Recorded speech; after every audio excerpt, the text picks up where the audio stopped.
রিতার খুঁটিনাটি নতুন ব্লগে সকলকে স্বাগত। আজকে ঘুম থেকে উঠতে ভীষণ দেরি হয়ে গেছে, আর আকাশটা কেমন মেঘলা মেঘলা, তো মনে হচ্ছে যেন সকালই হয়নি।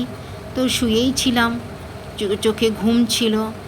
তো দেখি ঘড়ির দিকে তাকিয়ে 8টা বেজে গেছে। তাড়াতাড়ি করে রান্নাঘরে গিয়ে সমস্ত বাসি বাসন মেজে নিলাম।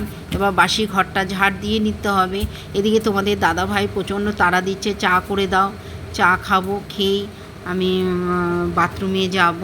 আর আজকে আর রান্না করতে হবে না, তোমার দেরি হয়ে গেছে। আজ তোমার রান্না খেতে গেলে আমার অফিসের দেরি হয়ে যাবে। আজকে আর কোনো কিছু করতে যাও না। আমি তারই ফাঁকে তাড়াতাড়ি করে রান্না বসিয়ে দিয়েছি, যাতে একটু ভাত, একটু ডাল আর একটু কিছু খেয়ে যেতে পারে, বসিয়ে দিয়েছি। তো তোমাদের দাদাভাই স্নান করে বেরোতেই আশা করি আমার রান্না হয়েই যাবে। তো দাদার মতোই হবে, তারপরে আমাদের রান্না আবার করে নেব। তো ভাত হয়ে গেছে, এবার একটু ডাল, আগের দিনের ডাল একটু আছে, সেই ডাল আর একটুখানি ঢ্যাঁড়স ভেজে দেবো।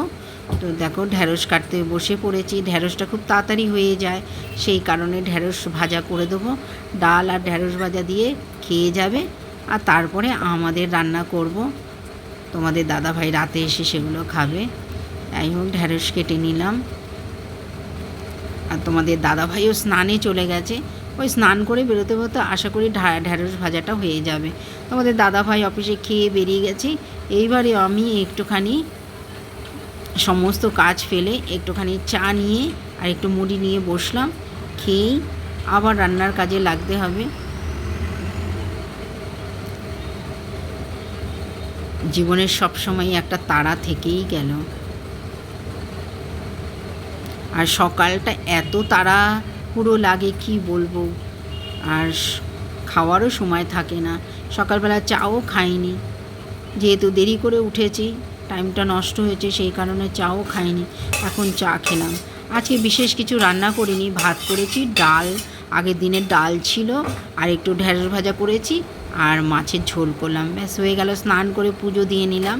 তো পুজো দিয়ে একটু খাওয়া দাওয়া করে একটু ঘুমিয়েছিলাম। আর সন্ধ্যের সময় দেখো এখন বাসন গুছিয়ে রাখছি। আর সারাদিনে সময় পাইনি, ইচ্ছেই করছিল না আজকে বাসন গোছাতে।